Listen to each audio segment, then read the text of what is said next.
Today we join the rest of the world in observing World Population Day. This year's theme, investing in teenage girls, engaging men and boys, is of particular importance as we help our males to support our girls through education, health and equal opportunity in all areas. For more information, visit caribbean.ufpa.org. Hello and welcome to Jamaica Magazine. I'm your host, Adrian Atkinson. Stay with us.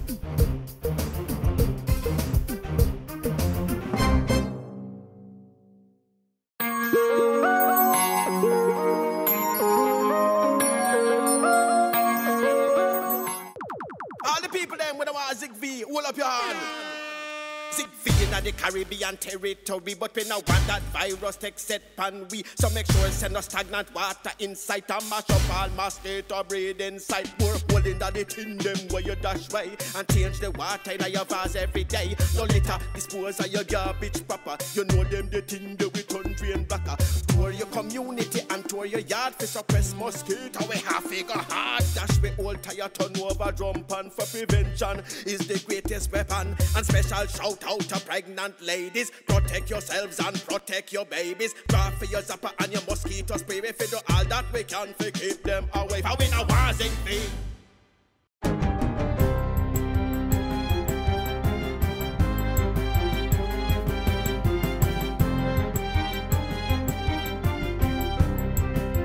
Good day, I'm Tamara McHale and this is your GIS News for Monday, July 11. Prime Minister Andrew Holness has given instructions for a strategic review of the National Housing Trust NHT to begin in short order.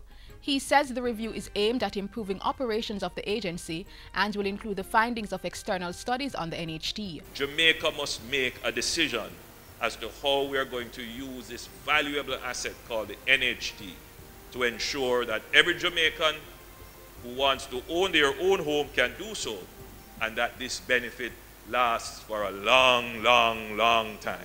The Prime Minister was speaking on Sunday as the NHT marked 40 years of operations with a church service in St. Andrew. Small and medium-sized manufacturing companies will have access to a $30 million loan facility being provided by the Exim Bank and Jamaica Manufacturers Association, JMA. The rollout of this new loan product is intended to bring us more than a step closer to leveling the playing field between big and small players in the productive sector, and by making working capital more accessible, serviceable and affordable to more SME manufacturers. SME manufacturers who have been in business for at least 2 years will be able to access loans of up to $1.5 million each at an interest rate of 12% on the reducing balance. The loan facility can be used for retooling and expansion, among other things. Farmers of the New Forest Dove House Agro Park in Manchester have been provided with water tanks and drip irrigation hose to improve the water supply on their farms. The distribution was done last week under the Rural Economic Development Initiative READY project at a cost of $174 million. The initiative is a partnership of the Jamaica Social Investment Fund, National Irrigation Commission and the World Bank. Agriculture and Fisheries Minister Carl Samuda has lauded the project, saying the time has come to tap into underground water supplies to ease the water woes of farmers. It is government's responsibility to help the farming community to increase production through a regular supply of water. We have unlimited underground resources.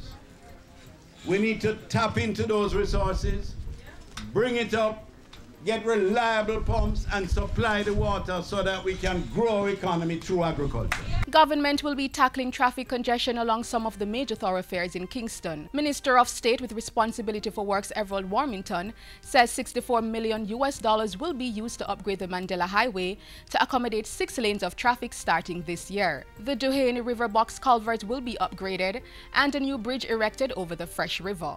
Meanwhile, $7 million will be used to complete phase 1 of a 2-part traffic improvement project along Old Stony Hill Road to the intersections of West Kings House and Constant Spring Roads. Similar works will be done along Barbican Road at its intersections with Russell Heights and Jackshill Roads. And Minister Warmington says designs for the widening of Hagley Park Road are being finalized. We intend to undertake the repair in 2 phases. The section of this road from 6 miles to Keysing Avenue will form phase 1 of the project. I have asked the National Works Agency to ensure that, subject to budgetary concern, all is in place to have this project commence during this fiscal year. Chairman of the National Task Force Against Trafficking in Persons, Carol Palmer, says Jamaica is doing everything in its powers to protect citizens and visitors against human trafficking. Ms. Palmer says the goal is to create a safe environment for all and move the country's ranking to Tier 1 on the U.S. State Department's Trafficking in Persons report. The country was upgraded to Tier 2 in the most recent report. Ms. Palmer says extensive training is among the ongoing strategies that have supported the upgraded ranking. We are seeking to ensure that all personnel who could be first in contact with a victim is aware, can detect the crime, can detect the perpetrators, or at the very least have a suspicion aroused so that they can do what is necessary. The chairman of the National Task Force Against Trafficking in Persons was addressing a recent JIS think tank. And finally, Caribbean countries are being urged to work together to strengthen their civil registration systems in order to support good public health strategies. The urging comes from Health Minister Dr. Christopher Tufton and was delivered on his behalf by the chairman of the Southern Regional Health Authority, Wayne Chen. He was addressing last week's opening ceremony of the inaugural Caribbean Civil Registration and Identity Management Conference. He argued that civil registration was the cornerstone of public health planning. Countries need to know how many people are born and how many die each year, and the main causes of their deaths in order to have well-functioning health systems. When deaths go uncounted and the causes of death are not documented, governments cannot design effective public health policies or measure their impact.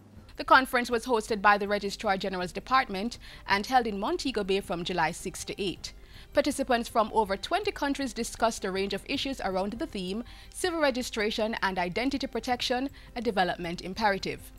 And that's it for GIS News today. I'm Tamara McHale. Thanks for watching.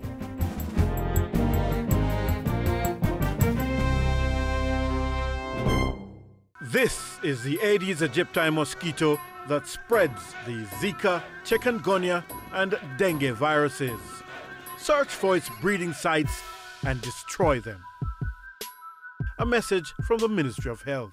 Prime Minister Andrew Holness was in Guyana last week representing Jamaica's interests at the 37th regular meeting of the CARICOM Heads of Government. Meanwhile, Ministers Chang and Warmington were in Parliament updating the nation on plans to grow the economy and transform lives. Get the details next.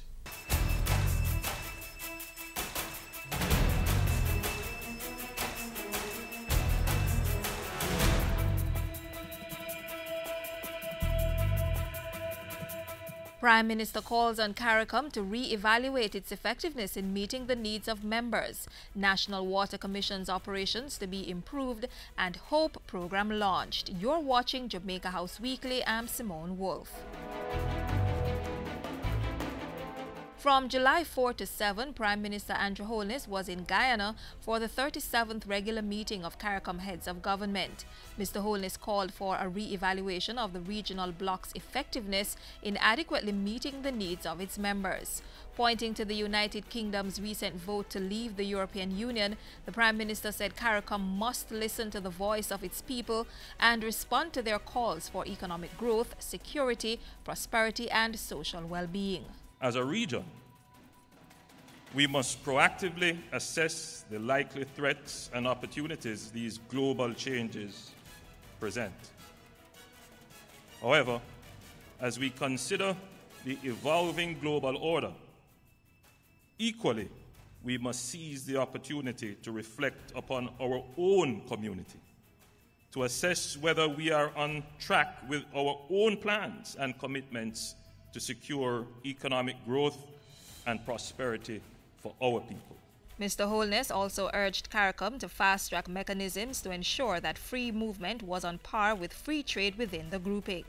At a press conference following the regional meeting, the Prime Minister revealed that the leaders had agreed to lobby the United States to stop the discontinuation of correspondent banking between some regional institutions and foreign ones. The matter is one that could lock out the Caribbean from the international financial system if it is not addressed. Prime Minister Holness also used the assignment to reiterate that his administration would go forward with a referendum to decide if the Caribbean Court of Justice should replace the UK Privy Council as Jamaica's final court of appeal. He also weighed in on the ongoing issue of some Dominican Republic citizens of Haitian descent being made stateless. I believe that there has to be greater engagement with the Dominican Republic for them to understand and accept that within this region, the standard that we set for the treatment of our citizens within the region is one which seeks to ensure that all our citizens are captured within a state and are afforded rights. Back on the island, the Prime Minister joined the National Housing Trust in celebration of its 40th anniversary at the Open Bible Church in Kingston.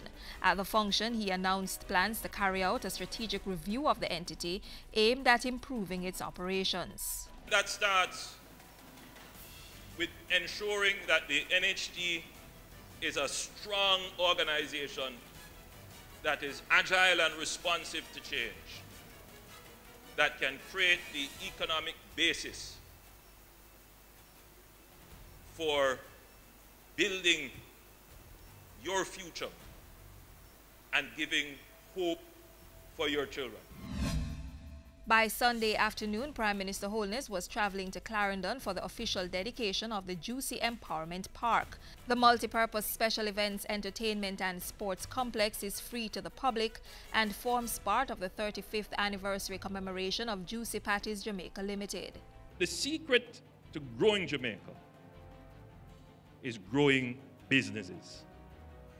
And growing businesses that have ideas, businesses that can innovate, and businesses that will reinvest in the country. The ministers in the office of the Prime Minister were also on the go this past week. On Tuesday, Minister with responsibility for some portfolios in the Ministry of Economic Growth and Job Creation, Dr. Horace Chang, made his contribution to the sectoral debate in Parliament. He announced plans to make the National Water Commission a more viable entity by allowing Jamaicans to purchase stocks in the company. He said this would allow the water company to get cheap funding and grants while allowing government to retain controlling interest on behalf of citizens. Our primary objective, Mr. Speaker, is to ensure that our customers are protected and the country is served with a reliable and credible organization.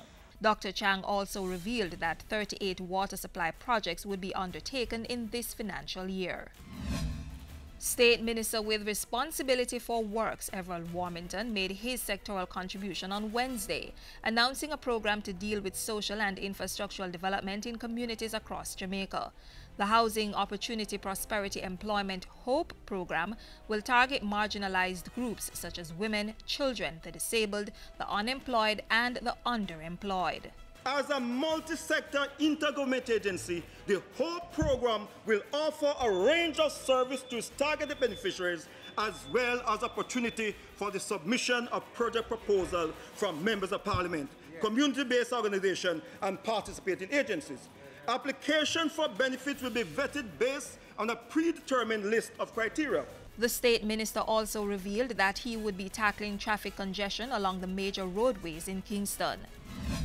Over the weekend, Prime Minister Andrew Holness dispatched the Tourism Minister to represent the island at the funeral of Trinidad and Tobago's former Prime Minister Patrick Manning. The service was held at the Holy Trinity Cathedral in Port of Spain. And that's it for Jamaica House Weekly. Join us next time when we recap the latest news coming out of the office of the Prime Minister.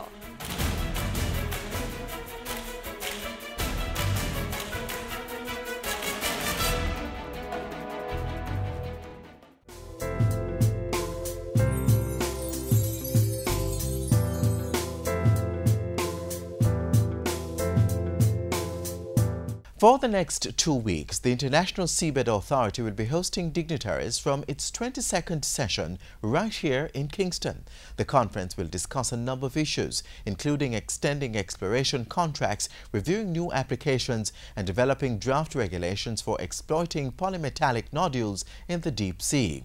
And while we're on the matter of sea, there are a number of careers available in this sector. Interested persons, this next feature is for you. To ensure safety at sea, the best that science can devise and that naval organization can provide must be regarded only as an aid and never as a substitute for good seamanship, self-reliance, and sense of ultimate responsibility, which are the first requisites in a seaman and naval officer. Hello, I'm Kerry. Today we're plotting a course that takes us inside the whys and hows of some maritime jobs. That and more in this installment of Career Talk. Thanks for joining us.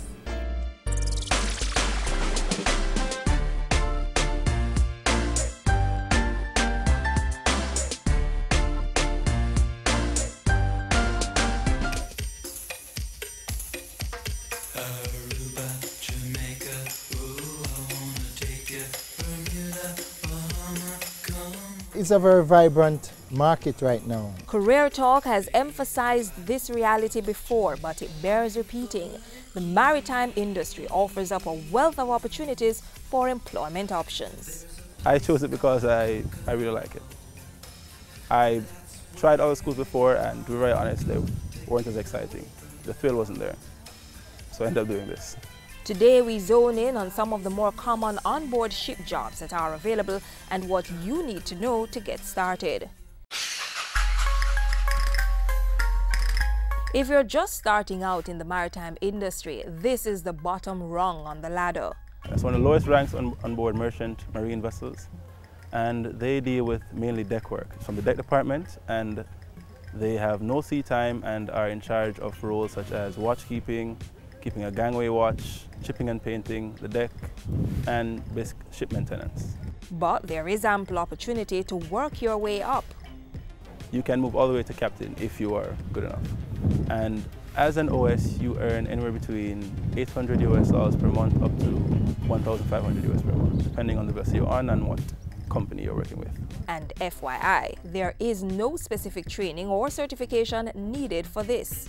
No, just basic training to go on board, like life-saving techniques as they're practicing behind me right now, and similar courses, basic first aid.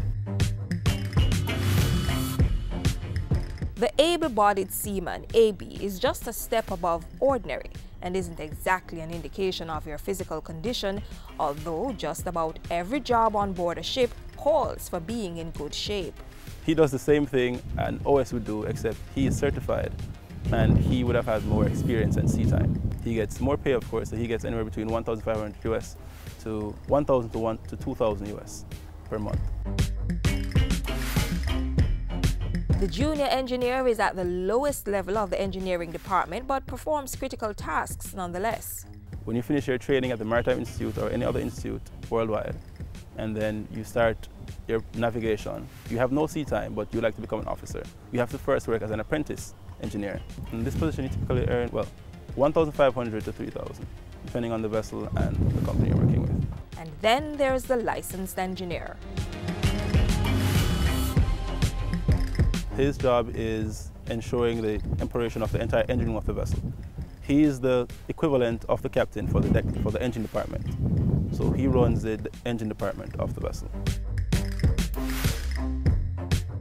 So the chief officer is the right hand of the captain. So the captain has overall responsibility of the vessel. The chief officer is in charge of the deck department. The chief officer is in charge of the bosun, all the navigational officers, and everyone else that works on the deck.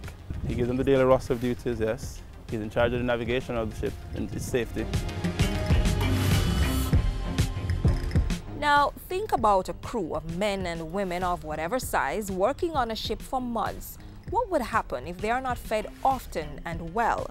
Ship owners know that is not a scenario you want played out, which is why they hire stewards. That is the chief cook on board the vessel. He's in charge of preparing all the meals. He would have a team at times, depending on the size of the vessel. He would normally have a mess man or maybe two mess men, depending on the size of that vessel. His earning potential is anywhere between $2,000 to $4,000. Remember, whichever maritime job you do seek out, there are some constants. It comes with a high level of discipline. It comes with commitment.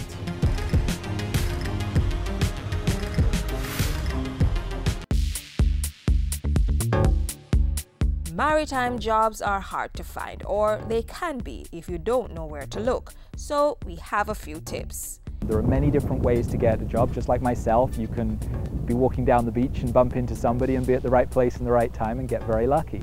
Other people know somebody already in the industry who gives them a word-of-mouth referral. Those are both very common ways into the industry. First, start at the port. Most ports have a management team that takes care of scheduling and other port-related tasks. These will be the first people who hear about job openings, and they might even maintain a job board. So get out of the house and get hunting. You could also use the internet. Large shipping corporations don't often advertise jobs. They may just post openings on their websites or not at all. Do a search for keywords like fishing or shipping to see what corporations are near you and check their sites. Or even try calling human resource to see if any jobs are available. A must for this industry: network. Get to know major players in the industry and the ordinary workmen who will be a fountain of information about job vacancies, and build relationships so that even if a job is not at hand now, when one comes on shore, you'll be the first one called.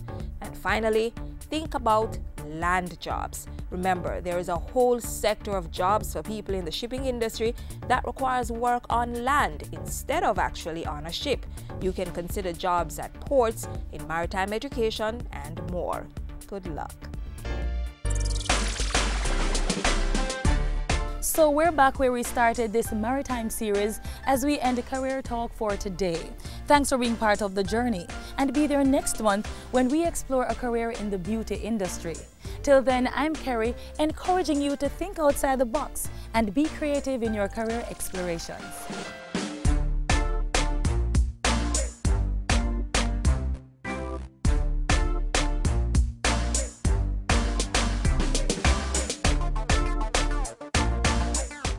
Don't make diseases spread. Wash your hands with soap and water instead.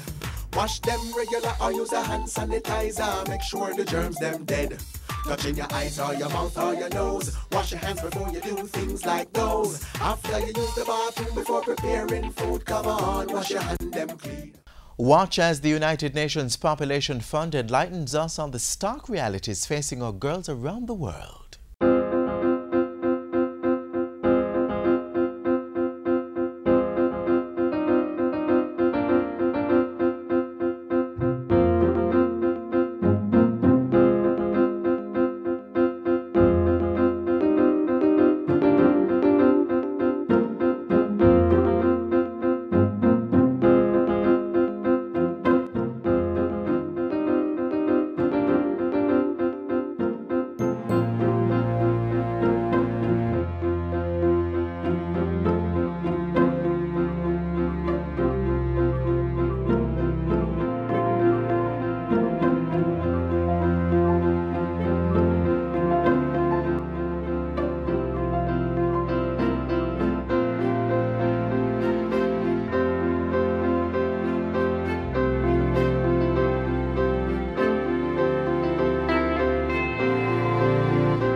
I say be careful what you teach your little children.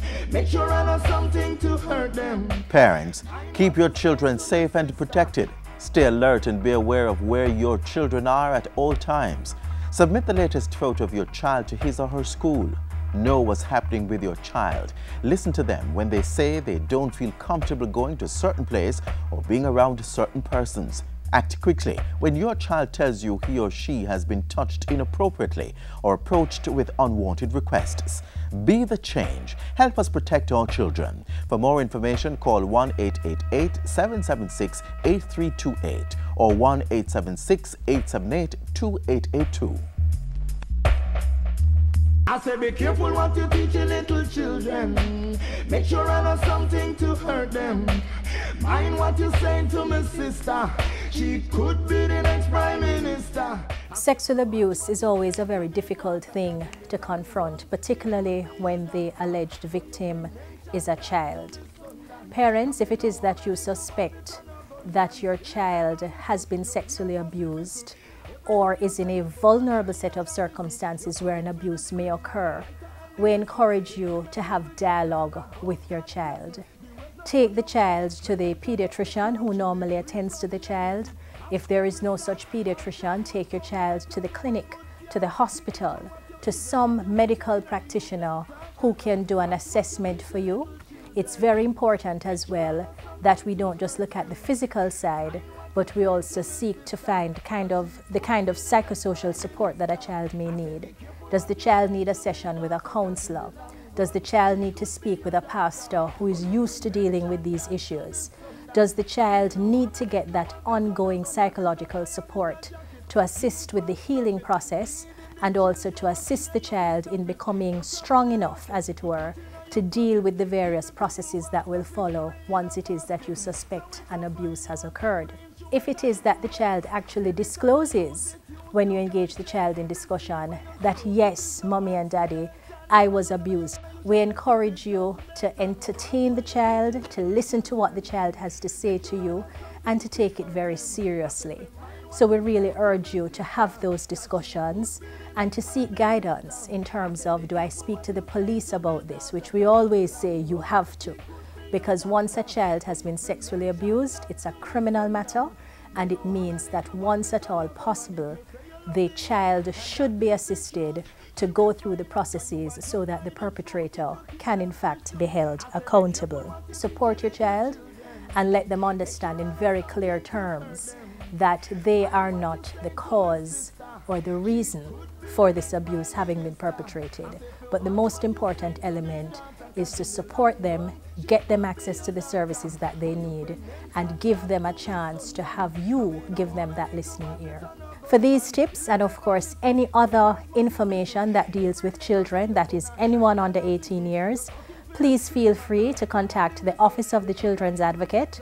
We're at 72 Harbour Street, downtown Kingston, and our numbers are 948-1134, or website www.oca.gov.jm. Thank you. Watch what you teach your little children. Make sure I know something to hurt them. Mind what you're saying to my sister, cause she could be the next Prime Minister. And that's where we draw the curtains down on another edition of Jamaica Magazine. If you've missed aspects of today's show, go online. We maintain an active website, Facebook, YouTube and Twitter pages. There's also a mobile app that can be downloaded from the Google Play Store. On behalf of the entire team here at the JIS, I'm Adrian Atkinson. Thank you for watching.